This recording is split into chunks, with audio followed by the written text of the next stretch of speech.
একসময় অকউডের সবুজ উপত্যকায় সেমি নামে একটি কৌতূহলী ছোট্ট কাঠবিড়ালি বাস করত। সেমি অকউডের অন্য কোনো কাঠবিড়ালির মতো নয়, কারণ তার একটি জাদুকরী লেজ ছিল যা তার এক- যা তার আবেগ দিয়ে রং পরিবর্তন করতে পারে। যখন সে খুশি ছিল তার লেজের রং একটি প্রাণবন্ত রংধনু দিয়ে ঝিকমিক করত, এবং যখন সে দুঃখ পেত তখন তা নীলের গভীর ছায়ায় পরিণত হয়। এক রৌদ্রোজ্জ্বল সকালে সেমি তার মুখে একটি বড় হাসি নিয়ে জেগে উঠল। সে সবসময় অকূট ভ্যালির ওপারে মন্ত্রমুগ্ধ বন অন্বেষণের স্বপ্ন দেখত। আজ সে সিদ্ধান্ত নিয়েছিল যে সে তার দুর্দান্ত দুঃসাহসিক কাজ শুরু করবে। সে যখন জঙ্গলের মধ্য দিয়ে পালাচ্ছিল, সেমি তার চারপাশের প্রাকৃতিক সৌন্দর্য দেখে অবাক হয়ে গেল। লম্বা গাছ, একে অপরের কাছে গোপন কথা ফিসফিস করে যখন রঙিন পাখিরা গান গায় যা আনন্দে বাতাসকে পূর্ণ করে, স্যামির হৃদয় উত্তেজনার সাথে নেচে উঠল। যখন সে বনের গভীরে প্রবেশ করলো, সামনে কি আছে তা আবিষ্কার করতে আগ্রহী, হঠাৎ সে একটি ঝলমলে স্রোতে হুচট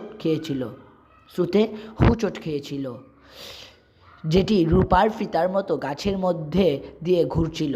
এর সৌন্দর্যে মুগ্ধ হয়ে স্যামি স্ট্রিমটি অনুসরণ করার সিদ্ধান্ত নিয়েছিল, যে এটি কোথায় নিয়ে যায়। পথে সে সমস্ত ধরনের জাদুকর প্রাণীর মুখোমুখি হয়, দুষ্ট পরী থেকে জ্ঞানী বুড়ো পেঁচা পর্যন্ত।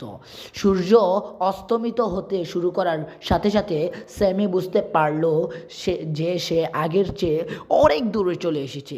বুকের মধ্যে দুশ্চিন্তা যন্ত্রণা অনুভব করল। তার লেজ নীলের ছায়ায় পরিণত হতে শুরু করে, কিন্তু সে যখন ভয়ে আত্মহারা হয়ে চলেছে, তখন সে একটি পরিচিত কণ্ঠস্বর শুনতে পেল যে তার নাম ডাকছে। এটি ছিল তার সেরা বন্ধু লিলি দা বানি, যে সারা বিকেল তাকে খুঁজছিল। একটি আনন্দময় লাফ দিয়ে স্যামি তার বাহুতেই ছুটে এলো। তার লেজ আবার রংধনুর প্রতিটি রঙে জ্বলে উঠল। একসাথে তারা অকূট উপত্যকায় ফিরে এসেছে, যেখানে তারা মিটমিট করে তার নিচে তাদের দুঃসাহসিক কাজের গল্প শেয়ার করছে।